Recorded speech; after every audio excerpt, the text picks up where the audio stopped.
तूर 8,000चे पुढे जाणार का? तूर विकावी की साठवून ठेवावी? सध्याच्याला 7,000 रुपये तुरी आहे. तर शेतकऱ्याने काय करावे? या व्हिडिओच्या मार्फत आपण पूर्ण माहिती जाणून घेणार आहोत. चॅनलवरती नवीन असाल तर चॅनलला सबस्क्राईब, लाईक आणि शेअर करायला मात्र विसरू नका. चला तर या व्हिडिओमध्ये स्पष्टपणे सविस्तर माहिती आपण या व्हिडिओत बघूयात.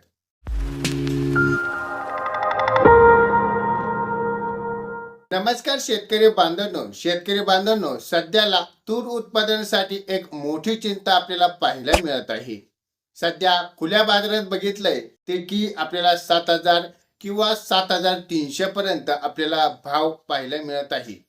तर सरकारचा जो हमी भाव आहे तो 8,000 पर्यंत आहे. तर खुल्या बाजारात 8,000चा भाव वाढ पाहावी का सरकारच्या माध्यमातून आपल्याला 8,000 रुपये जो हमी भाव मिळणार आहे का त्याची वाट पाहावी, का त्याच आधी आपल्याला तुरी विकून टाकावी, ही एक शेतकऱ्यांना मोठी चिंता पडली आहे. हमी भावासाठी आपण जी नोंदणी असेल ते नोंदणी करून ठेवा, कारण तुम्हाला फिक्स मध्ये 8,000 रुपये हा भाव मिळणार आहे.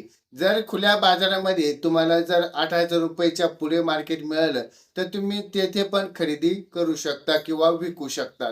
तर हा एक महत्त्वाचा सल्ला आपल्याला सरकारी तज्ज्ञांकडून आलेला आहे.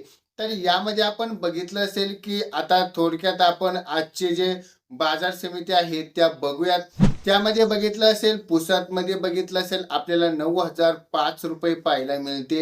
अकोलामध्ये बघितलंय 10,600 पर्यंत पाहायला मिळतंय आणि अमरावतीमध्ये आपल्याला 8,500 रुपये तुरी दर क्विंटल मागे पाहायला मिळते.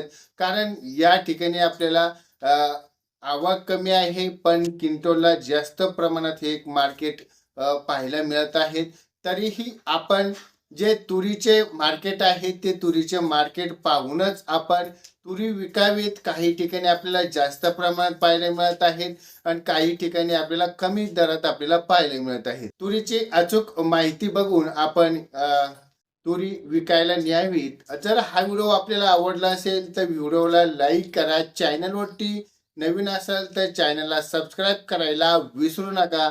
आपल्या गावात किंवा आपल्या जिल्ह्यात किती दर मिळतोय आपल्याला कमेंटच्या माध्यमातून नक्की लिहा. भेटूयात पुढच्या व्हिडिओमध्ये. तोपर्यंत धन्यवाद.